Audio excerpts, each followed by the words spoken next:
चलिए इसको थोड़ा सा अटेम्प्ट करते हैं. GATE questions comes under in the year 2013. So machine design में से या तो टोटल क्वेश्चन पेपर में कभी 4 क्वेश्चन कभी 3 क्वेश्चन है ना, मिनिमम दो या 3 तो मशीन डिजाइन से आने ही है गेट के पेपर में.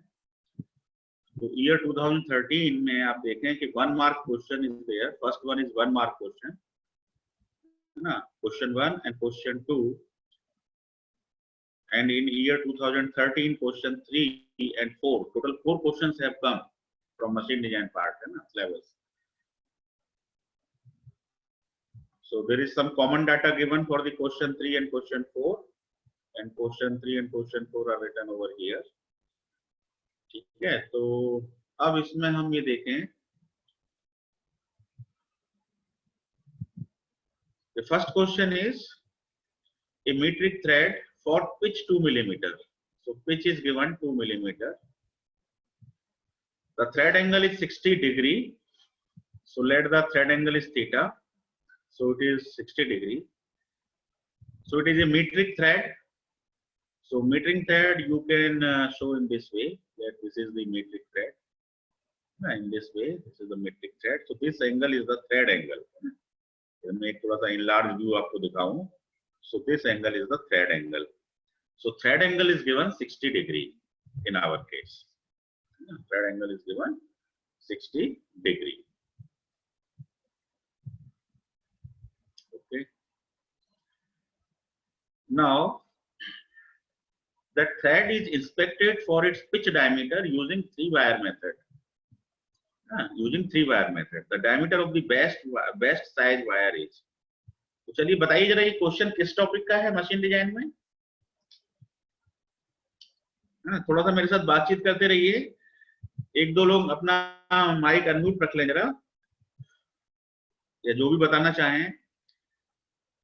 आपको क्या लगता है कि क्वेश्चन किस टॉपिक का है मशीन डिजाइन में? मशीन डिजाइन में बहुत सारे टॉपिक हैं, है ना. जैसे कि अभी दूसरे क्वेश्चन को आप देखेंगे 2 थ्रेडेड बोल्ट्स, है ना. तो ये तो क्लियर कट समझ में आ रहा है, ये बोल्टेड जॉइंट सिलेबस के अंदर है ना. ये किस सिलेबस का है?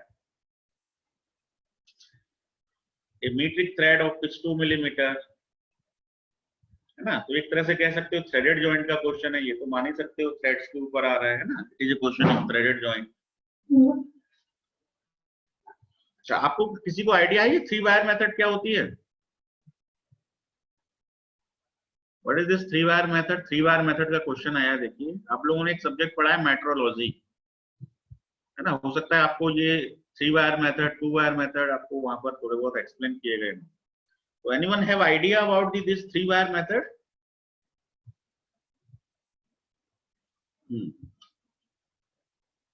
3-वायर मेथड का कुछ आइडिया है आपको? एनीवन? कोई आइडिया नहीं है आपको. चलिए कोई बात नहीं, हम बताते हैं आपको. तो 3-वायर मेथड में बेसिकली आप ये मान लीजिए कि ये थ्रेड एंगल है आपका, और ये लगा लीजिए कि आप यहाँ पर एक आपने वायर इंसर्ट कर दिया है ना. Wire is circular. वायर कैसा होगा? सर्कुलर होगा, उसका एक सेंटर है. ठीक है. और इस तरह से ये जो है आपके थ्रेड्स हैं.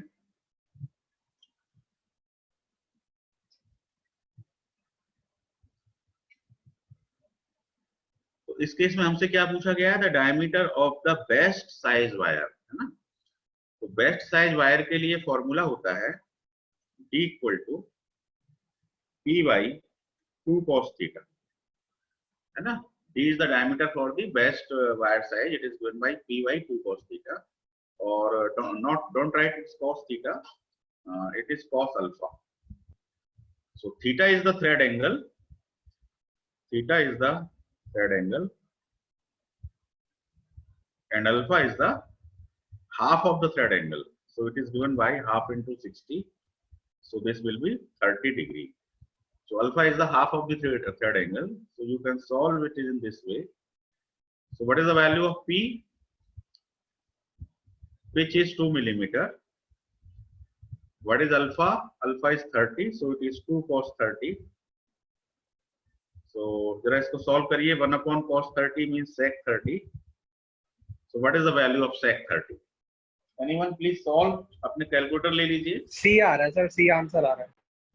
तो sec 30 is 1.154. 1.154 है ना. So it is sec 30. So the answer C is correct. Answer C is correct. ठीक है. अब मुझे जरा ये बताइए, कोई इस फॉर्मूले को डिराइव कर सकता है आप में से? ये कैसे आया D equal to P by 2 cos alpha? Anyone?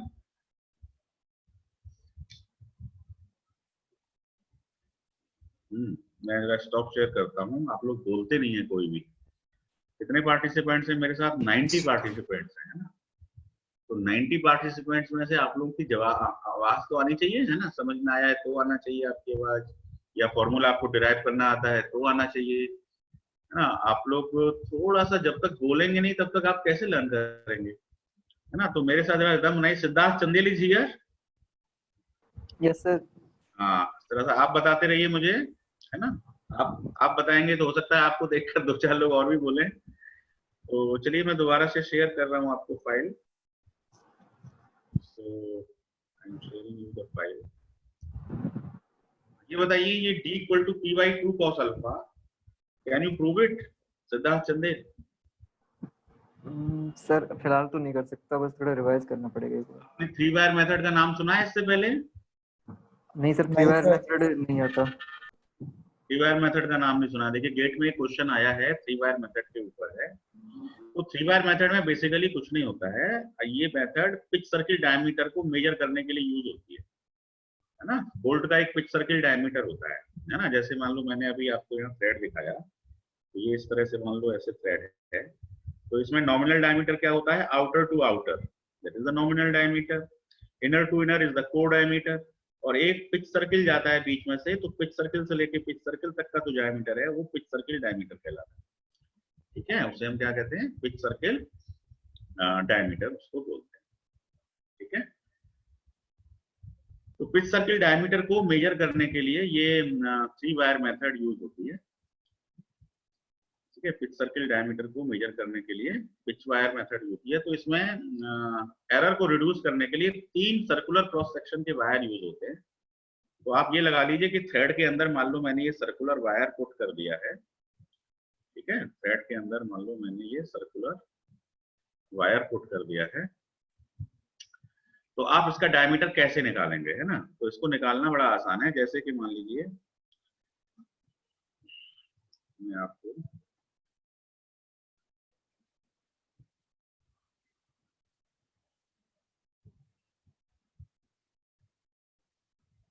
थोड़ा सा इसका डेरिवेशन बताता हूँ पहले, है ना. तो डेरिवेशन के लिए चलिए मैं जरा सा ये प्लेन ले लेता हूँ. अब यहाँ देखिएगा, ये आपका थ्रेड वाला पार्ट है ना. तो इसको थोड़ा सा बड़े में दिखाते हैं, है ना. लेट दिस इज, ये आपका थ्रेड वाला पार्ट है. ठीक है, ये एंगल आपका थ्रेड एंगल है. और इसको मान लो बीच में से मैंने ये एक लाइन ड्रॉ कर दी, तो ये हाफ एंगल हो गया अल्फा, है ना. तो अल्फा मेरा क्या है? θ/2. ठीक है. अब इसका पिच सर्किल डायमीटर, या यहाँ पे मान लीजिए हमने एक वायर इंसर्ट कर दिया है, तो वायर इसको टच करेगा कहीं पर, है ना. This circular wire will touch this over here. तो एक तरह से ये वाली लाइन इसकी टेंजेंट का वर्क करेगी, है ना. ये पॉइंट पे कांटेक्ट कर रहा है, ये सेंटर है. तो यहाँ से यदि आप इसे ज्वाइन करेंगे इस तरह से, तो ये आपकी सर्किल की रेडियस हो गई, वायर की रेडियस r हो गई. r से आप एक हॉरिजॉन्टल लाइन ड्रॉ करेंगे, तो ये आपका जो है रिप्रेजेंट करता है पिच सर्किल डायमीटर की लाइन को. तो आपको ये पता है कि दूसरा थ्रेड कुछ ऐसे आएगा. तो इस वाले पॉइंट से लेके इस वाले पॉइंट तक की डिस्टेंस को हम क्या कहते हैं? पिच कहते हैं. दिस इज द पिच, है ना. पिच की सिंपल डेफिनेशन है, pitch is the distance from a point on the thread to the another point on the adjacent thread, है ना. 2 थ्रेडों पे हम कंसर्निंग पॉइंट्स ले लें तो उनके बीच की डिस्टेंस को हम क्या बोलते हैं? पिच बोलते हैं. तो यहाँ से लेके, है ना, ये पिच यहाँ तक नहीं है, ये पिच यहाँ से यहाँ तक है. सेम पॉइंट तक ले रहे हैं, है ना. सेम पॉइंट तक ले रहे हैं. एक बार फिर से देखिए, ये मैं एक पूरा थ्रेड दिखा देता हूँ आपको. अब इस थ्रेड के ऊपर मैंने ये पॉइंट ले लिया, दूसरे थ्रेड के ऊपर मैंने कंसर्निंग पॉइंट ले लिया a', ना, या बी ले लिया, तो ए बी का जो डिस्टेंस है ये पिच है, this is the pitch. Pitch का मतलब है a point on the thread to the corresponding point to the adjacent thread. Okay, so this is the pitch.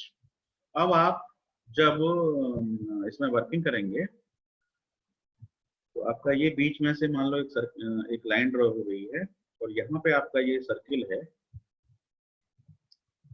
ना, इस तरह से आपका ये सर्किल है, तो ये आपका ये सेंटर है, तो ये वाली डिस्टेंस आपकी r हो जाएगी, ये एंगल आपका अल्फा है ना, ये एंगल आपका क्या है, अल्फा।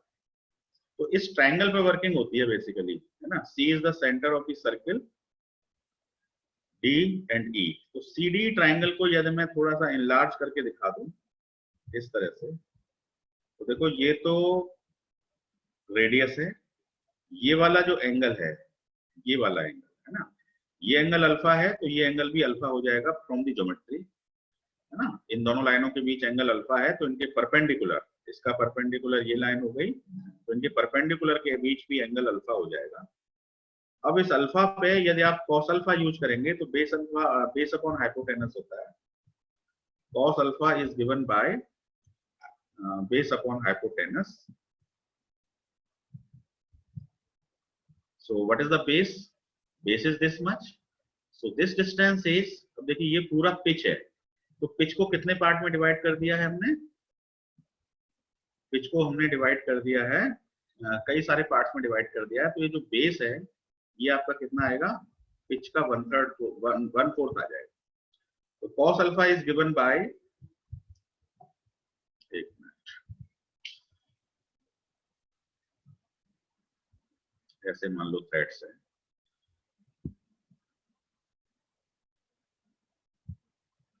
ये देखिए ये पूरा P है, P का ये हाफ हो जाएगा P/2, और P/2 का दोबारा से हाफ करेंगे तो कितना हो जाएगा? P/4 हो जाएगा। तो इस केस में cos alpha will be given by, base का मतलब P/4 divided by radius, so R will be given by P/4 cos alpha. ठीक है, when the radius is P/4 cos alpha, then diameter is given by D equal to 2R, so it is P/2 cos alpha। तो 3 wire method में आप ये formula याद रखें, P/2 cos alpha best wire size होती है, जो यहाँ पर सिंपली इसी तरह से डिराइव होती है ट्रायंगल ट्रिग्नोमेट्री के बेस पर। तो चलिए मैं इसको जरा सा स्टॉप शेयर करता हूँ बोर्ड को, मैं दोबारा से PDF फाइल पे आ रहा हूँ।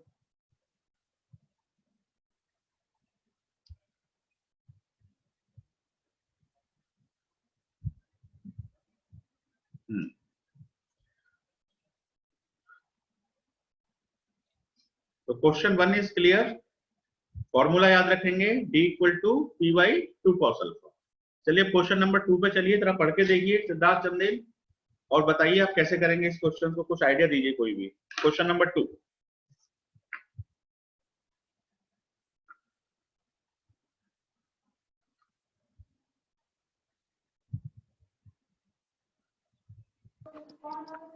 सर दोनों की स्ट्रेन एनर्जी को कंपेयर कर देंगे, इक्वल रख देंगे। दोनों की स्ट्रेन एनर्जी को कंपेयर कर देंगे, और स्ट्रेन एनर्जी का फॉर्मूला हमारे पास क्या है यूनिएक्सियल केस में? Half sigma into epsilon. हाँ, या तो हाफ सिग्मा इनटू एप्सिलॉन बोल सकते हैं, या फिर sigma square divide by 2e भी बोल सकते हैं, है ना। Yes sir. हाँ, sigma square divide by 2e भी बोल सकते हैं। तो क्वेश्चन ये कह रहा है कि आपके पास 2 बोल्ट है ना, बोल्ट नंबर 1, बोल्ट नंबर 2। तो पहला बोल्ट A है, दूसरा बोल्ट B है, दोनों के मटेरियल सेम है ना, इसका मतलब यंग्स मॉडुलस दोनों का क्या हो गया? सेम हो गया। यंग्स मॉडुलस सेम है दोनों का। Yes sir. उनकी लेंथ भी सेम है, तो इसका यंग्स मॉडुलस E हो गया, इसका भी यंग्स मॉडुलस E हो गया, इसकी लेंथ L हो गई, इसकी भी लेंथ L हो गई, because they are having the same length and identical tensile load, उनका टेंसाइल लोड भी इक्वल है ना। तो टेंसाइल लोड को चलो मान लेते हैं कि इस पर F फोर्स आ रहा है, तो इस पर भी F फोर्स आ रहा है ना। मान लीजिए ये बोल्ट है, तो इस बोल्ट पर कितना एक्साइल फोर्स आ रहा है? F आ रहा है, तो Fe बोल्ट A पे आ रहा है और Fe फोर्स बोल्ट B पर भी आ रहा है, तो दोनों पे ये सेम कंडीशन दी हुई है। Now, if the elastic strain energy stored in bolt A is 4 times the elastic energy stored in bolt B, तो इसकी स्ट्रेन एनर्जी को मान लो हम ले लेते हैं UA और इसकी स्ट्रेन एनर्जी को ले लेते हैं UB, तो ये दोनों आपस में इक्वल नहीं है। UA और UB में एक रिलेशन है, UA equal to 4 times UB, it is given in question, ठीक है। And the mean diameter of the bolt A is 12। अब इसका जो डायमीटर है बोल्ट का, तो DA की वैल्यू हमको कितनी दे रखी है, 12 mm। DA की वैल्यू कितनी दे रखी है, 12 mm। Then find the mean diameter of the bolt B, हमें DB की वैल्यू कैलकुलेट करनी है। तो देखिए, तो बहुत इजी क्वेश्चन आया गेट के अंदर, सीधा सीधा हम तो यहाँ से शुरुआत कर देंगे। ये जो लाइन हमको दे रखी है, we will start from here, है ना। तो UA इक्वल टू 4UB। अब UA का फॉर्मूला क्या है, अभी हमने बताया, स्ट्रेन एनर्जी का फॉर्मूला है sigma square divide by 2E। तो हम क्या करेंगे, stress produced in bolt A divided by 2E, ये एनर्जी, और मल्टीप्लाई क्या करेंगे इसमें, ये स्ट्रेन एनर्जी जो है ये पर यूनिट वॉल्यूम है, this is the strain energy per unit volume.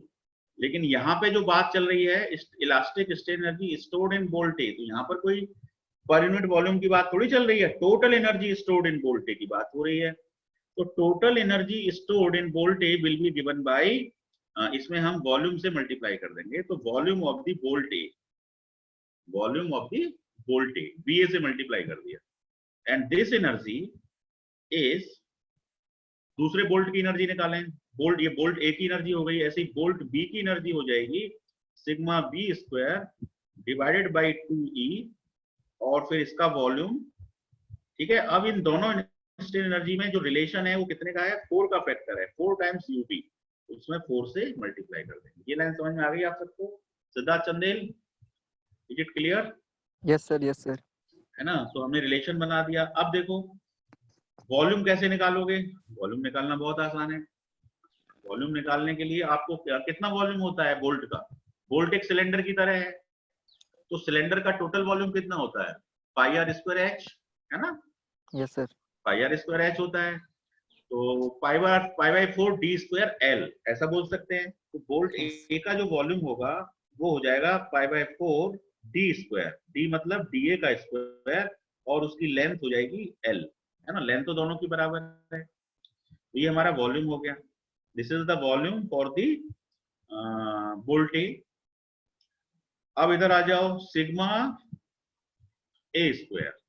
अब स्ट्रेस कैसे निकलता है, बोल्ट के अंदर जो स्ट्रेस होता है वो क्या होता है, फोर्स डिवाइडेड बाई एरिया, ठीक है। तो फोर्स कितना आ रहा है, पहले वाले बोल्ट पे फोर्स कितना आ रहा है, F आ रहा है, तो हम यहाँ पे लिख सकते हैं F square divided by area square, ऐसा लिख सकते हैं ना, F बाई एरिया। अब एरिया तो दोनों बोल्टों का अलग अलग है, क्योंकि उनके डायमीटर अलग अलग है, तो उनका एरिया भी अलग अलग है। तो एरिया के लिए आप यूज कर सकते हो पाई बाय 4 डी स्क्वायर, ऐसे यूज कर सकते हो। तो sigma square, sigma A can be written as, sigma A is F upon pi by 4 DA square, है ना। DA is the diameter of the bolt A, तो सिग्मा A की जगह हम लिख सकते हैं F upon pi by 4 DA square, है ना, this is the area, force upon area. Similarly, sigma B can be written as F upon pi by 4 dB square। तो देखिए सिग्मा ए की जगह हम ये वैल्यू पुट कर देंगे, सिग्मा बी की जगह हम ये वैल्यू पुट कर देंगे, है ना। वॉल्यूम की जगह हम ये वैल्यू पुट कर देंगे पाई by 4 DA square L। VB की जगह हम क्या पुट कर देंगे, इसका भी वॉल्यूम ऐसे निकल जाएगा पाई बाय 4 DB स्क्वायर, ये हो गया area, area multiplied by length करेंगे तो आपको क्या मिल जाएगी, वॉल्यूम, है ना। और लेंथ दोनों की इक्वल है, तो LA LB ना करके सिंपली L कर सकते हैं, है ना। तो इस तरह से ये एक इक्वेशन बनेगी जिसमें काफी सारी चीजें आपस में एक दूसरे से कैंसिल आउट हो जाएंगी, है ना, काफी सारी चीजें एक दूसरे से कैंसिल आउट हो जाएंगी। तो कैंसिल आउट होने के बाद आपको बोल्ट का मीन डायमीटर मिल जाए, है ना। तो इस तरह से इसको हम सॉल्व कर सकते हैं। तो जरा सा इसको डिटेल में देख लेते हैं यहाँ पे।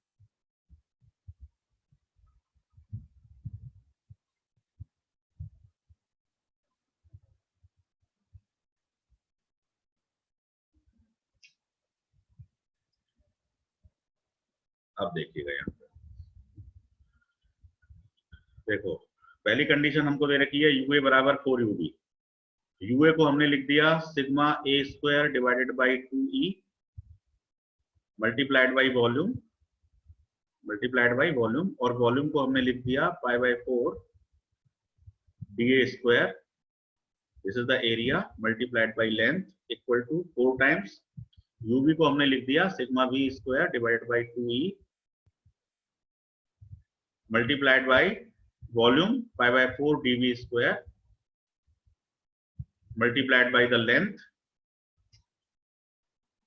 so length is L, so L cancel out, 2e cancel out, pi by 4 cancel out, ये देखिए काफी सारी चीजें कैंसिल हो गई। तो बचे हुए पार्ट को लिख लेते हैं sigma A square into D A square. D A question में कितना दे रखा है 12 दे रखा है ना, तो अभी बाद में कर देंगे। अभी sigma A square D A square equal to 4 times sigma B square D B square, इस तरह से लिखा जा सकता है।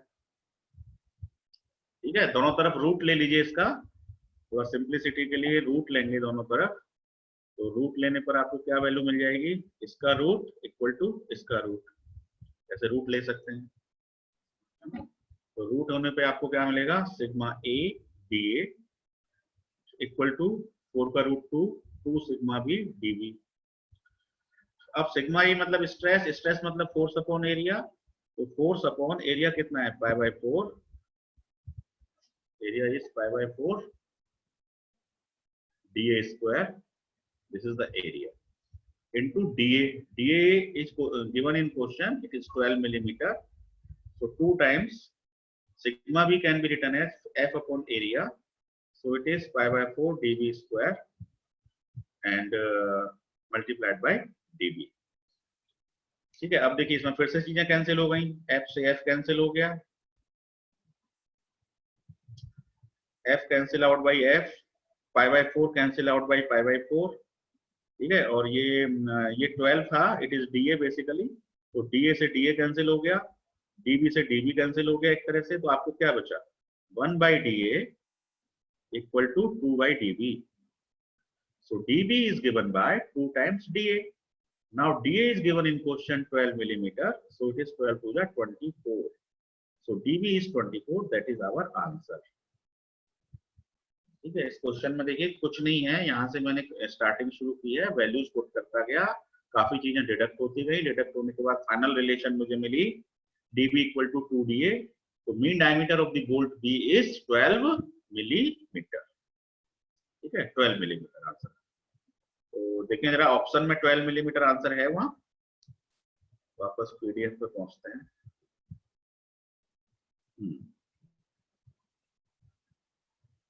12 to the 24, this is the answer, so answer is B। इसका आंसर कौन सा था C, फर्स्ट क्वेश्चन का आंसर C, सेकंड क्वेश्चन का आंसर B। क्वेश्चन क्लियर है सदा चंदेल? Yes sir. हाँ चलिए अब क्वेश्चन 3 को देखिए आप। क्वेश्चन 3 जैसा कि आप देख पा रहे हैं कि इसके अंदर रिवेट लगे हुए हैं, तो ये रिवेट कैटेगरी का क्वेश्चन है ना, रिवेट का क्वेश्चन है।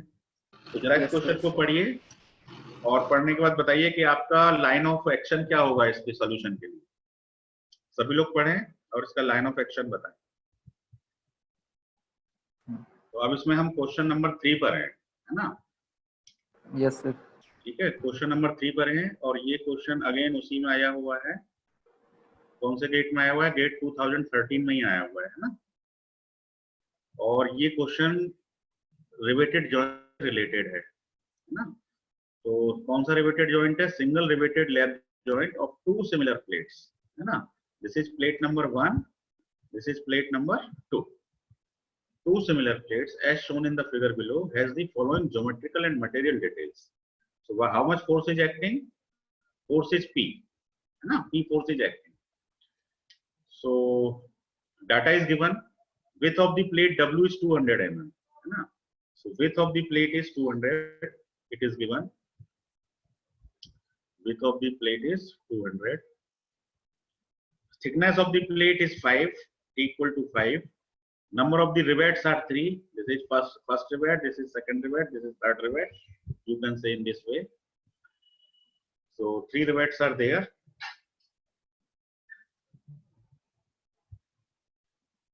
उसके बाद क्या दिया हुआ है? Other data is diameter of the rivet, dr है ना। रिवेट का डायमीटर जो है वो dr है और dr की वैल्यू कितनी दे रखी है? 10 millimetre. Okay, it is 10 millimetre, dr is given 10 and diameter of the rivet hole is 11. ठीक है, so rivet hole diameter is 1 millimeter more than the diameter of the rivet, है ना। अब इसका कंसेप्ट क्या है, कहां पर dr यूज होगा, कहां पर dh यूज होगा, है ना। तो उसको भी हम देखेंगे। allowable tensile stress of the plate, it is 200 megapascal. allowable shear stress is 100 megapascal, है ना, for the rivet material, and allowable stress SC, C for compression, so it is basically crushing strength.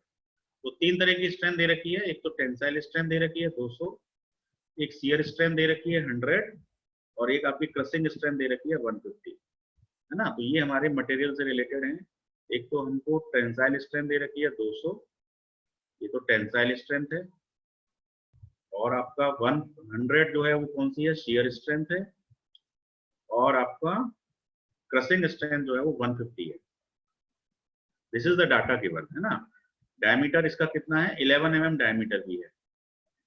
चलिए, अब question क्या है कि if the plates are to be design to avoid tearing failure, plates are design to avoid tearing failure, then what is the permissible load P in kilo newtons.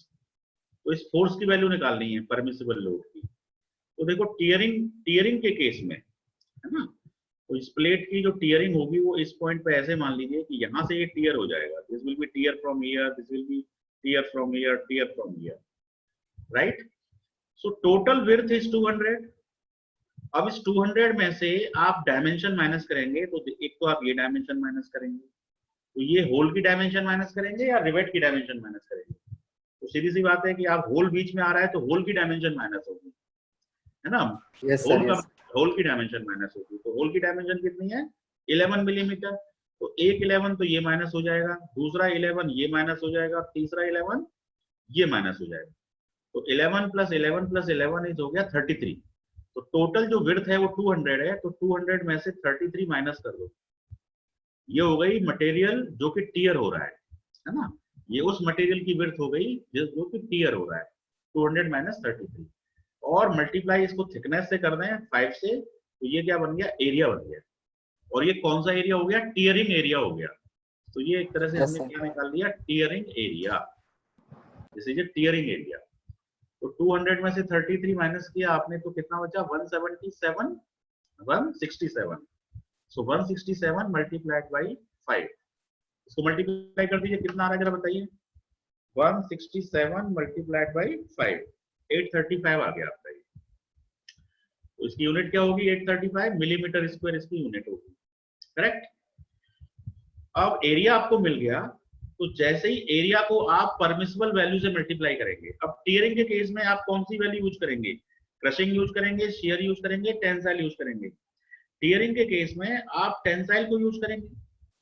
तो जैसे ही आप area को multiply कर देंगे, ये एरिया है आपका 835 और आपकी परमिसिबल वैल्यू 200 है टेंसाइल में, यानी कि टीयरिंग में। तो इसको परमिसिबल वैल्यू से मल्टीप्लाई करेंगे तो आपकी फोर्स की वैल्यू आ जाएगी।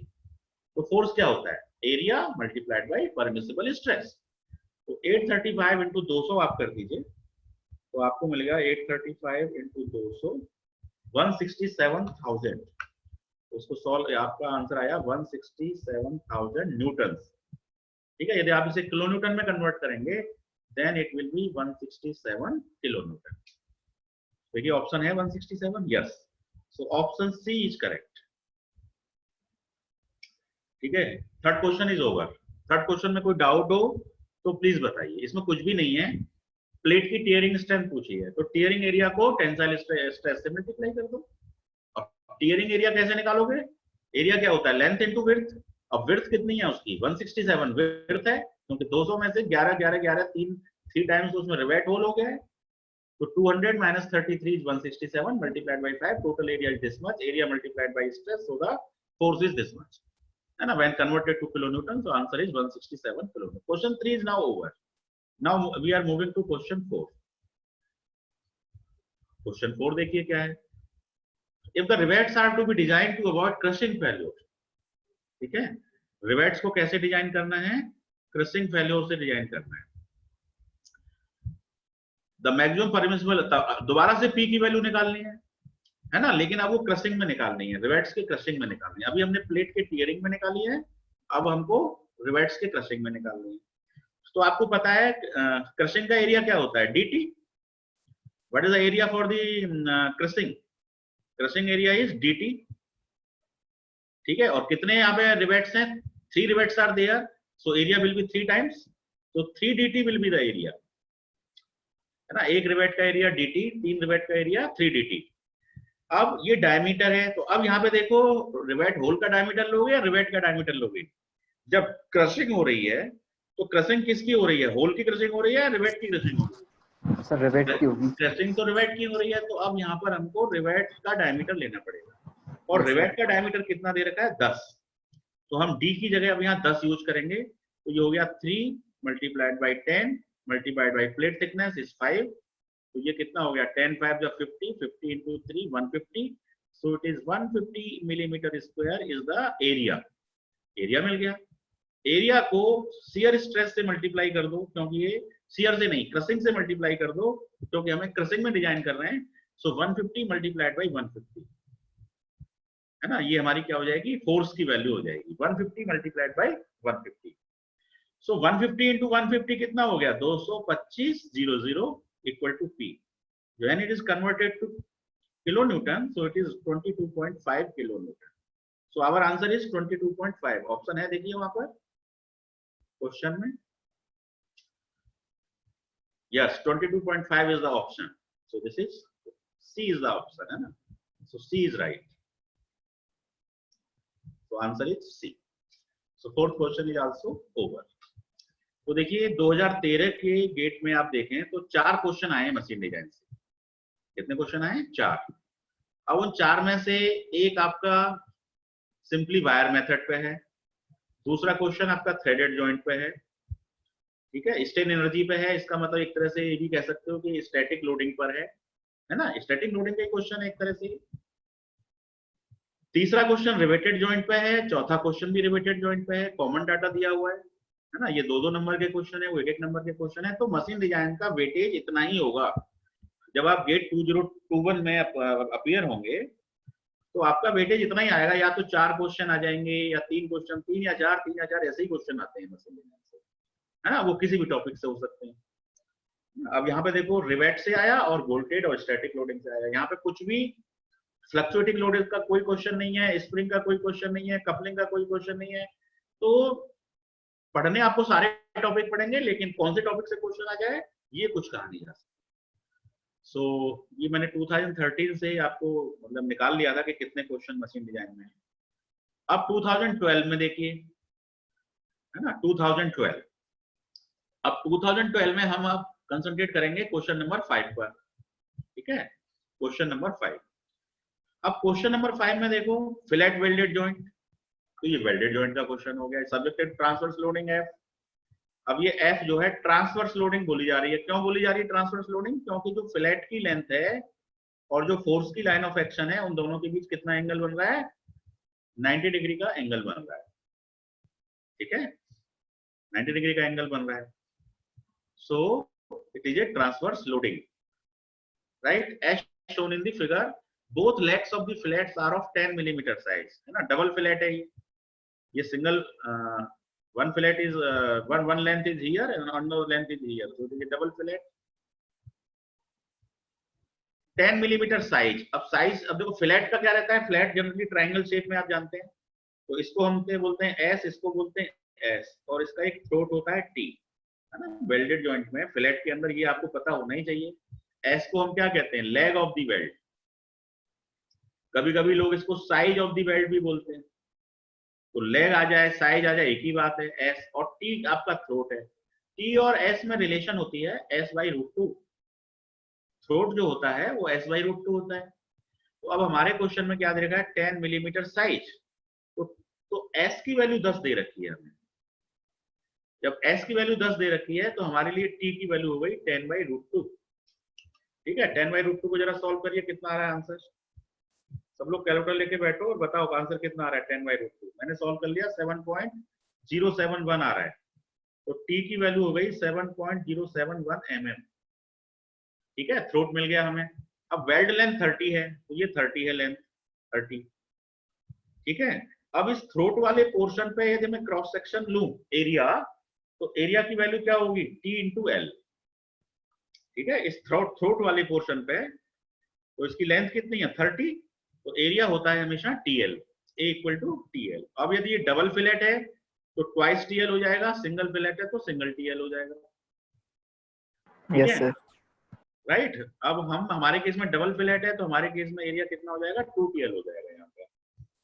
आगे देखो, if the allowable shear stress of the weld is 94, ये अलोवेबल वैल्यू दे रखी है टॉप, है ना, 94 megapascal, and considering a minimum throat area of the weld. तो मिनिमम थ्रोट एरिया यही होता है, ये मिनिमम थ्रोट थिकनेस ही है 7.071। The maximum allowable transverse load, load की वैल्यू निकालनी है, F निकालना है। तो F निकालने के लिए फिर वही फॉर्मूला, फोर्स क्या होता है, एरिया इंटू स्ट्रेस। ठीक है, अब एरिया की वैल्यू कितनी है आपकी, TL for the single fillet और डबल फिलेट तो ट्वाइस TL हो जाएगा। ठीक है, तो चलिए इसको ट्वाइस TL से करते हैं हम। क्वेश्चन में क्लियर है, double flat, a flat welded joint subject to a as shown in figure, both legs of the flat are of this and well and this is the allowable shear stress of the। अब यहाँ दिखा तो रखा है इसने welding, इसका मतलब हम डबल ही मान के चलें, तो it is 2TL multiplied by stress. अब स्ट्रेस कितना दे रखा है 94 मेगापास्कल, 94 से मल्टीप्लाई कर दो, वैल्यू पुट कर दो 2। थ्रोट की वैल्यू हमने कितनी निकाली है 7.071, ये हमने रख दिया 7.071 थ्रोट। लेंथ कितनी दे रखी है क्वेश्चन में 30 mm, तो लेंथ की वैल्यू 30 मल्टीप्लाइड बाय 94। सॉल्व करिए इसको, कितना आ रहा है, सॉल्व करिए, 2 इंटू 7.071 इंटू 30 इंटू 94। इस पूरे को सॉल्व करेंगे तो कितना आंसर आ रहा है बताइए, 39880। Yes sir, 3980.44। 39880.44। अब इसकी यूनिट क्या होगी, न्यूटन, क्योंकि देखो ये मेगा पास्कल में मतलब न्यूटन पर mm स्क्वायर में, और एरिया हमने mm स्क्वायर में लिया है, तो इसका फाइनल आंसर न्यूटन में आएगा। न्यूटन को जब किलो न्यूटन में बदलोगे तो ये कितना हो गया 39.88 किलो न्यूटन। ये आंसर हमारा होना चाहिए। तो अब जरा सा इसको देखिए, ऑप्शन क्या क्या है हमारे पास, 14, 17.92, 19.93, 22.16। तो जो हमारा आंसर आ रहा है वो तो इसमें है ही नहीं, है ना, न तो A, न B, न C, न D। हमारा आंसर इन चारों में कहीं पर भी नहीं है। तो अब ऐसे केस में क्या करना चाहिए, थोड़ा सा अपने स्वविवेक का इस्तेमाल करो, है ना। तो हमने अभी डबल फ्लैट से किया है इसको, है ना, तो डबल फ्लैट की जगह से सिंगल फ्लैट से करते तो एरिया कितना होता, हाफ, तो हमारा फोर्स कितना आ जाता फाइनल 39.88 का हाफ आ जाता है, इस तरह से, है ना। तो इसमें 2 से भाग लगा देना, कितना आएगा सर 19,940.20। 19.94 आ रहा है, तो 19.93 यहाँ पे ऑप्शन है। ठीक है, तो ऐसे केसेस में जब आपको डाउट है, ये वैसे तो राइट आंसर तो इसका 39.88 ही होना चाहिए, लेकिन यहाँ पे नहीं दे रखा है, तो फिर सिंगल फ्लैट के हिसाब से हमारा आंसर जो आ रहा है 19.94, फिर हम इस पर ही ऑप्शन को टिक करेंगे। सो राइट आंसर इज सी, है ना। आप जब गेट एग्जाम देंगे और वहां पर भी कभी कभी आपके आंसर्स मैच ना करें तो थोड़ा सा परम्यूटेशन कॉम्बिनेशन जरूर लगाइए, है ना, यदि आपका कंसेप्ट बिल्कुल सही है। ये क्वेश्चंस, ये ऑप्शन जो दिए हुए हैं सिंगल फिलेट के हिसाब से दिए हुए हैं। तो इस क्वेश्चन में कोई प्रॉब्लम तो नहीं है। क्वेश्चन नंबर 5 में देखो, अब हम जो पढ़ रहे हैं ये राइट ट्रैक है पढ़ा गेट की तैयारी करने का, है ना। आप क्या करिए, पूरे क्वेश्चन पेपर सॉल्व कर डालो, और जो क्वेश्चन जिस सब टॉपिक का आ जाए उसी पर डिस्कशन हो जाए। जैसे कभी वेल्डेड जॉइंट का टॉपिक आ गया है तो वेल्डिंग जॉइंट पर डिस्कशन हो गया, रिवेट का है तो रिवेट का हो जाए, स्प्रिंग का है तो स्प्रिंग का हो जाए। जो क्वेश्चन जिस टॉपिक का आता चला जाएगा हम उसी पर डिस्कशन करते चले जाएंगे, है ना, क्योंकि आप ऑलरेडी थ्योरी पूरी पढ़ चुके हैं, दोबारा से थ्योरी को पढ़ाना कोई फायदेमंद सौदा नहीं है। आप जो भी क्वेश्चन आता जाए उसको, और जिस भी टॉपिक का हो उसी पर डिस्कशन हो जाए, हम यही मेथड अब अपनाएंगे। तो ऐसा करने से हमारा टाइम भी कम लगेगा मशीन डिजाइन सिलेबस को पूरा करने में, और आपको कंसेप्ट क्लियर भी होंगे। तो क्वेश्चन 5 इज क्लियर। कोई डाउट हो तो प्लीज बोल दीजिए, है ना, अदरवाइज मैं क्वेश्चन 6 की तरफ मूव कर रहा हूँ। तो देखिए अब क्वेश्चन 6 पे हम आ गए। क्वेश्चन 6 कह रहा है ए फोर्स ऑफ 400 न्यूटन, ठीक है, ये 400 न्यूटन का फोर्स दे रखा है हमें, है ना, force of 400 newton is applied to the brake drum. अब ये किस टॉपिक का क्वेश्चन हो गया, ये ब्रेक का क्वेश्चन हो गया, है ना, ब्रेक और क्लच, ये भी गेट के सिलेबस में है, ब्रेक और क्लच। जब आपने मशीन डिजाइन 1 पढ़ा या मशीन डिजाइन 2 पढ़ा, तो वहां पर हम आपके सिलेबस में मेरे ख्याल से ब्रेक था ही नहीं, है ना, आपके सिलेबस में ब्रेक था ही नहीं। लेकिन ब्रेक भले ही आपके सिलेबस में नहीं था, लेकिन ब्रेक का कंसेप्ट बहुत ईजियर है। ब्रेक के केस में या क्लच के केस में दो ही इंपॉर्टेंट चीजें यूज होती हैं। जैसे कि आपने पढ़ा होगा, आपने फर्स्ट ईयर मैकेनिक्स में पढ़ा है बेल्ट एंड पुली सिस्टम, पढ़ा है ना, बेल्ट एंड पुली, राइट। तो इसमें जो बैंड ब्रेक है, तो ये बैंड एक तरह का, पुली बैंड ब्रेक जो है एक तरह का बेल्ट टाइप का सिस्टम है। तो इसमें आपको पता है कि एक तरफ तो टेंशन होता है T1 और दूसरी तरफ टेंशन होता है T2, tension on the tight side, tension on the slack side, और इनके बीच में रिलेशन होती है T1/T2 equal to e to the power mu theta. ये आपने पढ़ा है फर्स्ट ईयर मैकेनिक्स में। तो जब हम ब्रेक पढ़ते हैं मशीन डिजाइन में, तो वो ब्रेक बेल्ट और पुली वाले सिस्टम यूज होते हैं, यहाँ पे पूरा वही लॉजिक यूज होता है। तो आप बस इन 2-3 फॉर्मूले जो मैं बता रहा हूँ, इनको आप याद रखेंगे तो आपका ब्रेक वाला चैप्टर फिनिश हो जाएगा गेट के पॉइंट ऑफ व्यू से। तो एक तो आप ये याद रखिए। दूसरा, कभी ज्यादातर जो क्वेश्चन आते हैं वो टॉर्क के आते हैं, है ना। तो टॉर्क कैसे निकलता है, टॉर्क के लिए फॉर्मूला है T1 - T2 multiplied by radius, ठीक है। ये T1 हो गया tension on tight side, T2 हो गया tension on the slack side, और रेडियस से मल्टीप्लाई कर दो, है ना, रेडियस ऑफ दी पुली से मल्टीप्लाई कर दो। तो जैसे कि ये मान लो, ये इसका जो भी रेडियस क्वेश्चन में दे रखा होगा, डायमीटर रेडियस, उसके हिसाब से हम इसको आगे देख लेंगे। करेक्ट। देखो आगे क्या लिखा है, break drum of 0.5 millimetre diameter.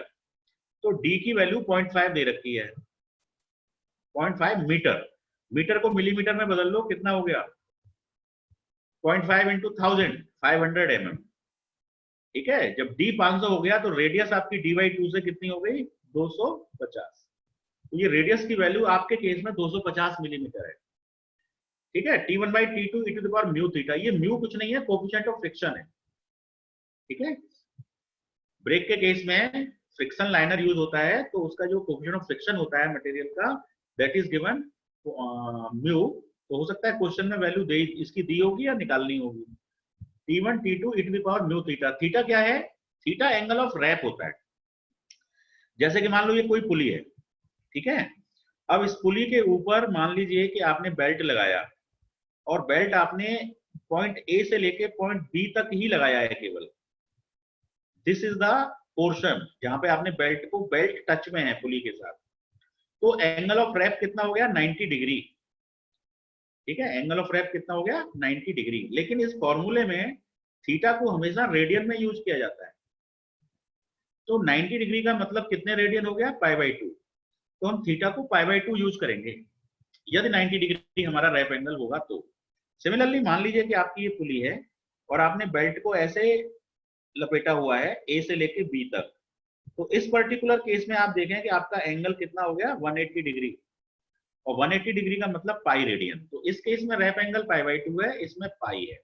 एक और एग्जांपल दिखाता हूं मैं आपको। मान लीजिए ये पुली है, ये आपका पॉइंट ए है और ये आपका पॉइंट बी है। तो आपने अब बेल्ट को इस तरह से लपेटा हुआ है ना, इतना लपेटा हुआ है। तो कितना एंगल आपने लपेटा हुआ है 270 डिग्री। तो इस केस में आपका रैप एंगल 270 हो जाएगा, और आपका रेडियन में एंगल कितना हो जाएगा 3π/2, ठीक है। अब आपको बताना है कि एक ये पुली है, और पुली के ऊपर मैंने बेल्ट को ए से शुरू किया, ए से पूरा ऐसे लपेट करके दोबारा से राउंड किया और यहाँ पर बी पे छोड़ दिया, है ना। इस तरह से मेरा बेल्ट निकला हुआ है, एक कंप्लीट राउंड भी लगा दिया है और दोबारा से ए से बी तक और लपेट दिया है। तो अब इस केस में रैप एंगल कितना है बताइए। तो इस केस में रैप एंगल कितना है, एक पूरा चक्कर लगाया 90 रहेगा, 90 नहीं रहेगा, 360 डिग्री तो हमने पूरा लपेट दिया एक बार, और फिर दोबारा से दूसरा राउंड शुरू किया तो उसमें 90 डिग्री और हमने लपेट दिया, तो टोटल रैप एंगल 540 डिग्री हमारा टोटल रैप एंगल हो गया। अब आप 540 को जब रेडियन में बदलेंगे तो रेडियन बदलने का सीधा फॉर्मूला पाई बाई 180, 180 3 जा तो 3 पाई। तो इस केस में आपका जो एंगल है, रैप एंगल है, वो कितना हो जाएगा 3 पाई। बस इस चीज पे याद रखना, रैप एंगल का मैंने आपको फंडा बता दिया। जितना भी एंगल बन रहा हो, 2 बार लपेट दिया तो आपका 360 प्लस 360 720 डिग्री, यानी उसको रेडियन में आप बदल लीजिए। ठीक है, तो अब क्वेश्चन पढ़ते हैं। ए फोर्स ऑफ 400 न्यूटन, ठीक है, ये 400 न्यूटन दिया हुआ है, is applied to brake of 0.5 meter diameter in a band brake system as shown in the figure where the wrap angle is 180 degree। तो रैप एंगल थीटा कितना है, 180 degree है हमारे केस में। 180 डिग्री मतलब pi radian. If the coefficient of friction between the drum and the band is 0.25, mu भी दिया हुआ है। The braking torque applied in newton meter is, क्या निकालना है, ब्रेकिंग टॉर्क निकालना है। तो टॉर्क का फॉर्मूला क्या है, ये है। ठीक है, तो आप कितने लोग कर सकते हैं इसको बताइए। ब्रेक हम मशीन डिजाइन में आपको इसलिए नहीं पढ़ाते हैं क्योंकि आप बेल्ट पुली पहले से पढ़ रखे होते हैं, तो वही कंसेप्ट से ब्रेक के क्वेश्चन हो जाते हैं। ठीक है, तो इसमें कोई प्रॉब्लम वाली बात नहीं है। अब इस क्वेश्चन को जरा सॉल्व कर देते हैं। ठीक है, तो देखो क्या फॉर्मूला है पहला हमारे पास, T1/T2 बराबर e to the power mu theta, यही फॉर्मूला है हमारे पास। तो हम देखो कैसे करेंगे, T1/T2। तो अब जरा क्वेश्चन को देखिए, ये कितना आ रहा है 400, तो T1 की वैल्यू तो आपकी हो गई 400, T2 अभी पता नहीं है ना, ये वाला टेंशन हो गया T1, ये वाला टेंशन हो गया T2। T1 की वैल्यू कितनी है, 400 है। 400/T2 equal to e to the power mu theta. Mu हमारे क्वेश्चन में कितना दे रखा है, 0.25, इट इज गिवन 0.25, देख लीजिए। तो हमने किया 0.25 e to the power 0.25 mu into theta. अब थीटा मतलब रैप एंगल, रैप एंगल हमारे केस में दे रखा है पाई रेडियन, क्वेश्चन में दे रखा है। तो देखो अब इस पूरे इक्वेशन में केवल एक ही अननोन है T2, तो आप T2 को सॉल्व कर सकते हैं। तो जरा कैलकुलेटर उठाइए और T2 को सॉल्व कर दीजिए, कितना आ रहा है। आप भी करिए, मैं भी कर रहा हूँ। 0.25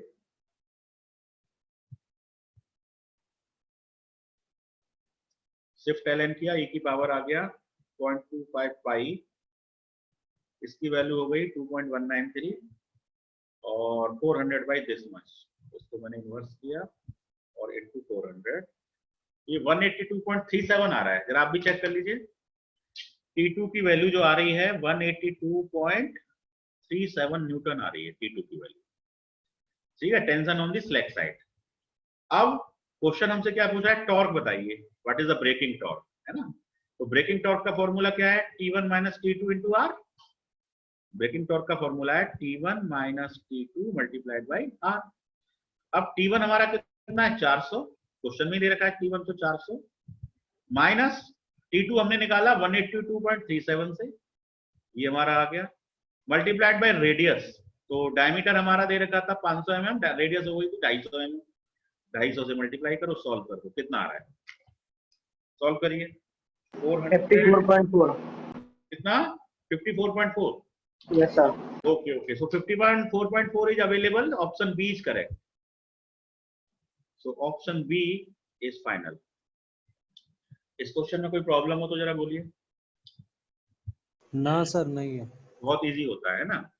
तो ये हो गया क्वेश्चन 6। अब जरा क्वेश्चन 7 पढ़िए आप।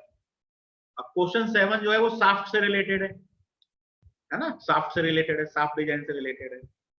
A solid circular shaft needs to be designed to transmit a torque of 50 newton meter. Torque दिया हुआ है 50 न्यूटन मीटर दे रखा है, ठीक है।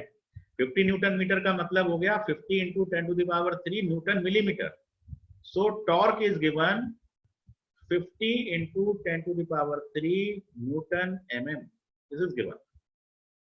If the allowable shear stress of the material is 140 megapascal, allowable shear stress tau, और shaft की design में टाउ का फॉर्मूला क्या होता है 16T/πd3। ये फॉर्मूला होता है, ये हमको कौन सी इक्वेशन से मिलता है, ये फॉर्मूला टॉर्जन इक्वेशन से मिलता है।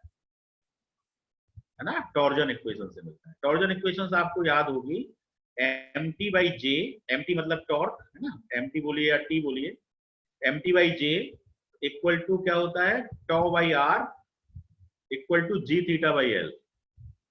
This is the torsion equation. तो इस टॉर्जन इक्वेशन से ही जब हम इसको सॉल्व करते हैं, ये जे पोलर मोमेंट ऑफ इनर्शिया है, जे होता है पाई डी 4/32 और ये रेडियस होती है dy2। जब हम इसको सॉल्व करते हैं तो हमको ये फॉर्मूला मिल जाता है, tau equal to 16t by pi D two. T is the torque, torque को यदि हम mt बोल रहे हैं तो mt बोल दीजिए। तो tau is equal to 16 mt by pi D to, है ना, दिस इज आल्सो mt। अब क्या कह रहा है, assume A factor of safety of 2, the minimum allowable design diameter is, diameter निकालना है ना। तो बहुत सरल क्वेश्चन हो गया, इसमें तो कुछ भी नहीं है। टॉ की वैल्यू कितनी दे रखी है, 140 और फैक्टर ऑफ सेफ्टी 2 दे रखा है। तो टॉ की जगह आप लिखेंगे 140/2, ठीक है। 140 पर अलाउएबल स्ट्रेस है, उसमें हमने जब 2 से डिवाइड किया तो अब फाइनल अलाउएबल हो गया 70, है ना। एक तरह से 140 में 2 का डिवीजन कर दिया तो हमको टॉ परमिसिबल मिल गया। अब tau permissible equal to 16 into mt, mt हमें क्वेश्चन में दे रखा है 50 इंटू 10⁻³ divided by pi D cube.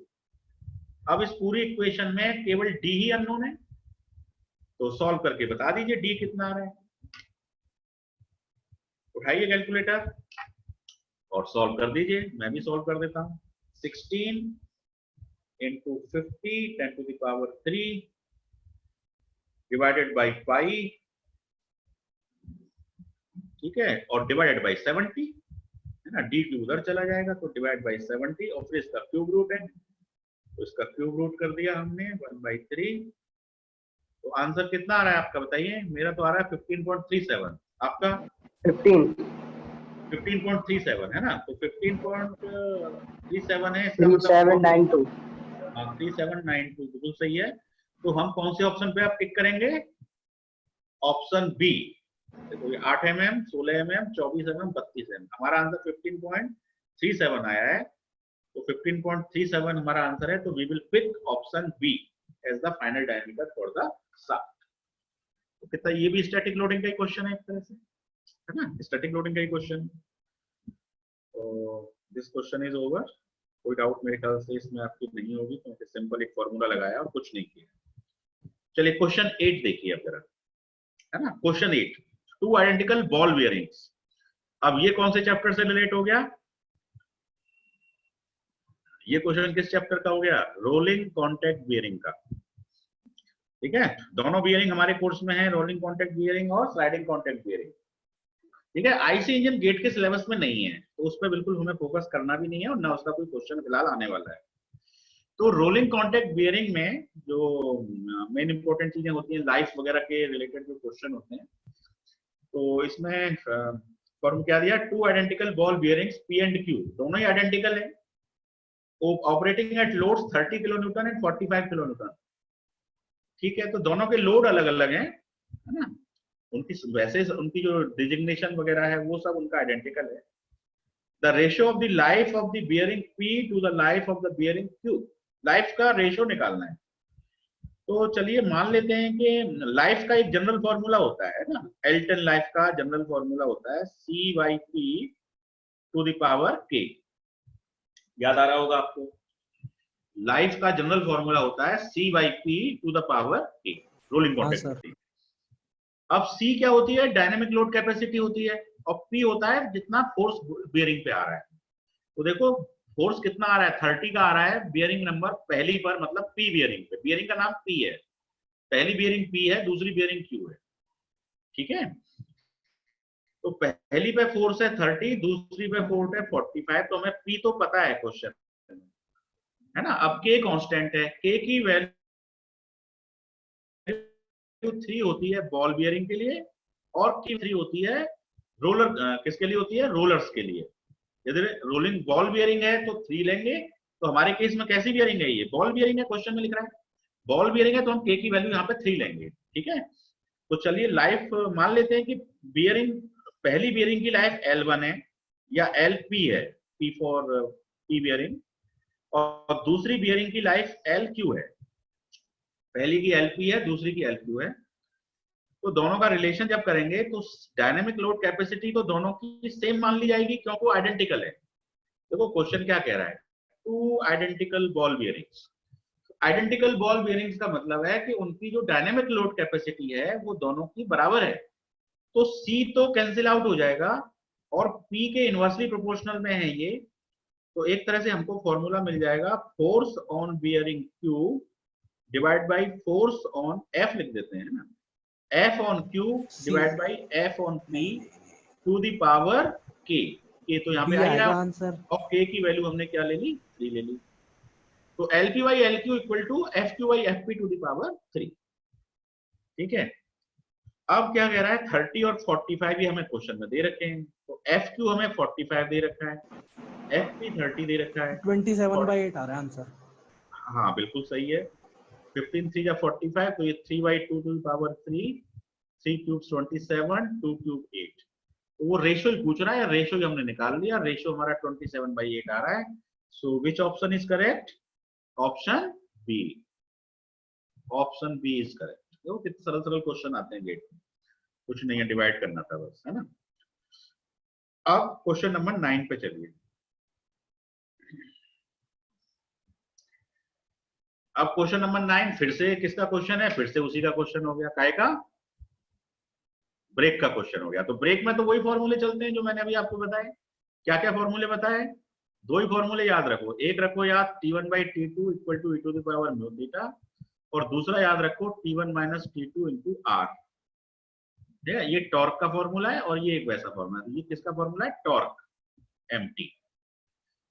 अब देखो क्वेश्चन में क्या क्या गिवन है, band break having band width of 80 mm, ये तो पुली की विड्थ है ना। कभी कभी क्वेश्चन में डाटा, कुछ डाटा वैसा भी दे रखा होगा जो यूज में नहीं आएगा, तो डोंट कंफ्यूज विद दैट, है ना। पुली की विड्थ का डाटा जनरली इसमें कहीं भी नहीं है हमारे फॉर्मूलों में, है ना। जो बेल्ट का विड्थ है वो यहाँ पे नहीं यूज होगा तो कहीं भी नहीं यूज होगा, no need. Drum diameter 250 mm, तो रेडियस कितनी हो गई, जब डायमीटर 250 है तो रेडियस कितनी हो गई, 125 mm। तो चलो हमें रेडियस तो मिल गई। Coefficient of friction 0.25, mu 0.25 given है, mu equal to 0.25, R equal to 125, इधर लिख लेते हैं। अब एंगल ऑफ रैप भी दे रखा है, कितना दे रखा है, 270 डिग्री। तो 270 डिग्री का रेडियन कितना हो गया, 3π/2। 3π/2, तो theta is 3π/2 given. To exert friction torque, friction torque is also given, mt की वैल्यू दे रखी है अब यहाँ पर। तो mt 1000 न्यूटन मीटर दे रखा है, तो हम यहाँ नोट कर लेते हैं, mt equal to 1000 into 10 to the power 3 newton millimeter. ठीक है, ये मैं यूनिट कॉम्पेटिबिलिटी के लिए उसे न्यूटन मिलीमीटर में चेंज कर ले रहा हूँ, ठीक है ना। 1000 न्यूटन मीटर मुझे पावर 3 न्यूटन मिलीमीटर हो गया। The maximum tension in kilo Newton developed in the band. तो अभी हमसे मैक्सिमम टेंशन पूछ रहा है, मैक्सिमम टेंशन मतलब T1 निकालने को बोल रहा है। क्या निकालने को बोल रहा है, T1। तो हमारे लिए T1 अननोन है, यहाँ पे क्या अननोन है, T1 अननोन है। तो बस T1 निकाल लेंगे, तो इसमें क्या करना है, कुछ नहीं, और दोनों दो इक्वेशन बन जाएंगी। T1 by T2 equal to e to the power mu, mu हमारा कितना है 0.25, तो ये हमने रख दिया 0.25 इंटू थीटा। अब थीटा हमारा कितना है 3π/2, ये हमने रख दिया 3π/2। ठीक है, इसको सॉल्व कर दीजिए जरा, e to the power 0.25 into 3π/2 कितना आ रहा है जरा बताइए, 0.25 इंटू 3 डिवाइडेड बाई 2, और फिर इसका e टू द पावर करना है मुझे, तो 3.248 आ रहा है मेरा। आप चाहे चेक करिए, इसकी वैल्यू आ रही है 3.248, T1 by T2, this is my equation number 1, ना, यहाँ लिख लो T1 बाई T2 हमारा आ गया 3.248, this is my equation number 1। अब दूसरी इक्वेशन यहां से बनाओ, mt दे रखा है, ये आ रहा है सर आंसर। हाँ 1000, ये सही है 3.248, यस सर। ओके। तो अब हम दूसरी इक्वेशन बना रहे हैं, 1000 into 10 to the power 3 equal to T1 minus T2 into R. तो T1 भी पता नहीं है, T2 भी पता नहीं है, रेडियस पता है, रेडियस कितनी है 125।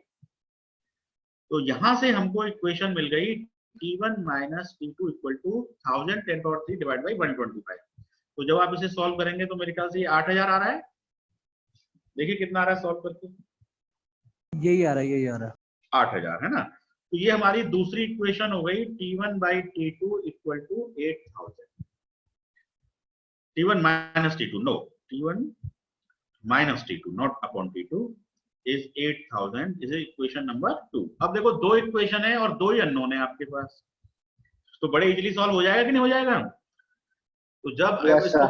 हाँ अब इसको सॉल्व Yes, कर दो। सॉल्व करने के बाद जो भी T1 आएगा बस वही यहाँ से पिक कर लेना, आप सम लगा देना। तो सॉल्व करके बताइए कितना आ रहा है। बी आंसर आ रहा है सर, 3.56। बी है ना, किलो न्यूटन में कन्वर्ट कर दिया होगा, है ना। हाँ Yes, हाँ, sir. 3.56। Good good. So option B is correct, option B is locked, है ना। सॉल्व करना है, ये बहुत इजी चीज है, तो मैं इसको छोड़ दे रहा हूँ, आप लोग कर ही लेंगे। सो क्वेश्चन 9 इज क्लियर, है ना। अब हम चल रहे हैं क्वेश्चन 10 की तरफ। अब बताओ ये किस टॉपिक का क्वेश्चन है। सर आती इतने इजी इजी हैं, आप इजी इजी करा रहे हो। नहीं नहीं नहीं, क्वेश्चन ऐसे ही आते हैं, कंसेप्चुअल होते हैं केवल कुछ, है ना। 2 नंबर का क्वेश्चन थोड़ा सा ट्रिकी होगा, मतलब थोड़ी इसमें न्यूमेरिकल कैलकुलेशन करनी होगी, और जो 1 नंबर का क्वेश्चन होता है वो तो कभी कभी बिल्कुल ऐसा क्वेश्चन होता है थ्योरेटिकल बेस के, पढ़ा और आपको आंसर पता लग जाएगा। ऐसे भी अभी इसमें क्वेश्चंस होंगे गेट में आएंगे। Okay sir. हाँ, और अभी आप देखेंगे कि अभी थोड़ा सा जैसे ही आप आगे बढ़ेंगे तो थोड़ी सी कॉम्प्लेक्सिटी और बढ़ सकती है, थोड़ा क्वेश्चन ट्रिकी हो सकता है, कंसेप्चुअल और थोड़ा टफ भी हो सकता है। अब जैसे इसे देखिए क्वेश्चन 10, कोई bracket shown in figure is rigidly mounted on wall using 4 rivets. तो अब यहाँ पर आपके पास 4 रिवेट हैं, है ना, डायग्राम में भी दे रखे हैं। सो दिस इज, अभी रिवेट्स हैं तो रिवेट्स की नंबरिंग हम अपने हिसाब से कर लेनी चाहिए हमको, है ना। तो जैसे मान लो मैं यहाँ ड्रॉ कर लेता हूँ अलग से, मान लो ये मेरा फर्स्ट रिवेट है, ये सेकंड रिवेट है, ये थर्ड है और ये फोर्थ है ना। मान लो मैंने इनकी नंबरिंग कर ली, this is rivet number 1, this is 2, this is 3, this is 4, ठीक है। Mounted on the wall using 4 rivets, each rivet is 6 millimetre in diameter, ठीक है। तो रिवेट का जो डायमीटर है वो हमें दे रखा है 6 मिलीमीटर। तो रिवेट का एरिया आपका कितना हो गया, 5/4 इंटू 6 स्क्वायर, ये हमारा एरिया हो जाएगा। And has effective length is 12 millimetre, rivet की लेंथ दे रखी है 12 मिलीमीटर। रिवेट की लेंथ का जनरली क्वेश्चंस में ये भी एक तरह का वैसा ही डाटा है, मतलब अनयूजेबल डाटा होता है। आप देखेंगे तो एल का भी यहाँ पर कहीं मेरे ख्याल से जहां तक है यूज नहीं होना चाहिए, है ना। इफेक्टिव लेंथ का ये डाटा आपको कहीं यूज नहीं करना होगा जहां तक, फिर भी देखते हैं, it is but it is given. अब इसमें देखते हैं आगे क्या दे रखा है, direct shear stress in megapascal in the most heavily loaded rivet. तो अब देखिए मोस्ट हेवीली लोडेड, है ना, इन चारों रिवेट्स में से कोई एक रिवेट ऐसा होगा जो मोस्ट हेवीली लोडेड होगा, है ना, मोस्ट हेवीली। और इसमें फोर्स कितना आ रहा है, 1000 न्यूटन का फोर्स आ रहा है, ये फोर्स है आपका, ठीक है। तो 1000 न्यूटन का फोर्स आ रहा है, ये 1000 न्यूटन का फोर्स है। अब ये रिवेट सिस्टम है, रिवेट सिस्टम का सेंटर ऑफ ग्रेविटी कहां पे होगा, वो यहाँ कहीं होगा, बीच में यहाँ होगा centre of gravity. So this is your centre of gravity, correct. तो देखो अब रिवेट के सिस्टम में क्या होता है, ये फोर्स जो होता है, ये फोर्स चारों रिवेट्स पर इक्वली डिवाइड हो जाता है, चारों रिवेट्स पे क्या हो जाता है, इक्वली डिवाइड हो जाता है।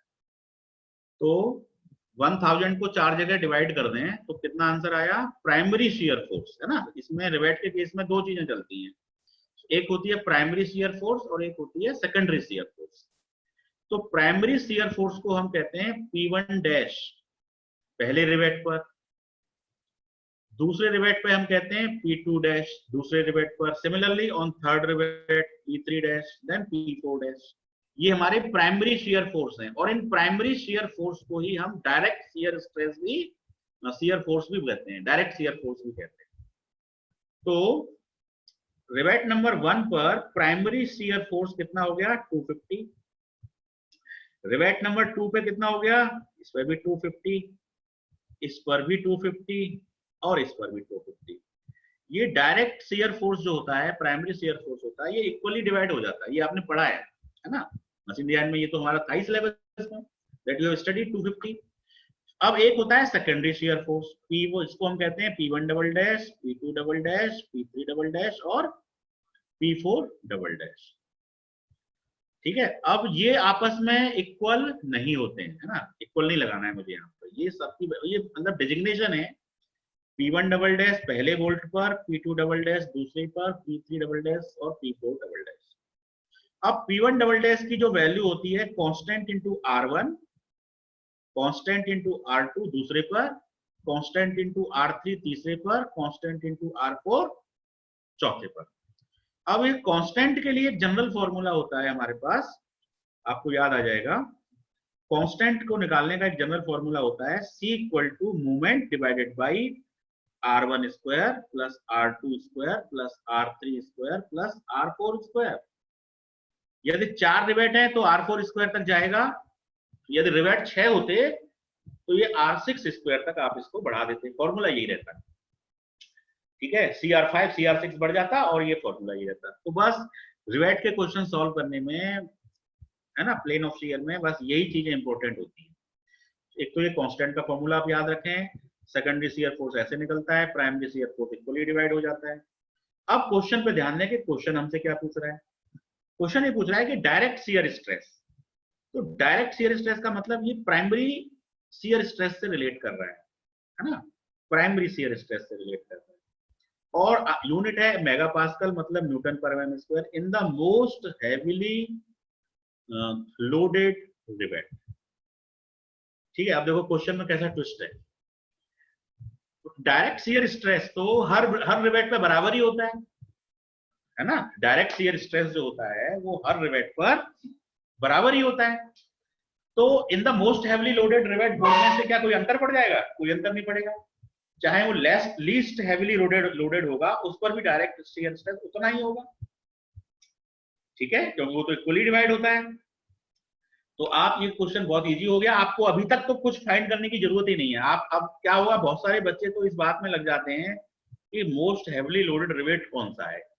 अभी तो आपको फाइंड करने की जरूरत ही नहीं है इस क्वेश्चन में, क्योंकि डायरेक्ट शियर स्ट्रेस पूछ रहा है। अब डायरेक्ट शियर फोर्स पता है कितना है, 250।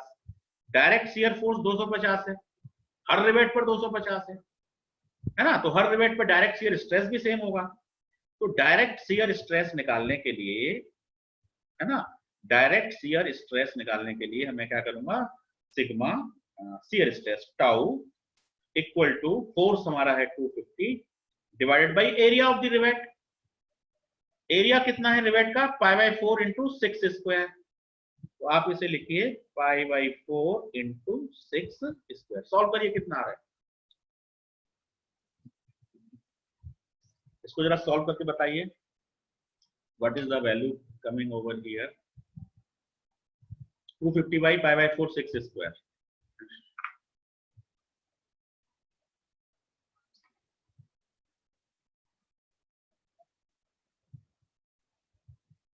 क्या कर नहीं रहे आप लोग? सिद्धार्थ चंदेल बताइए।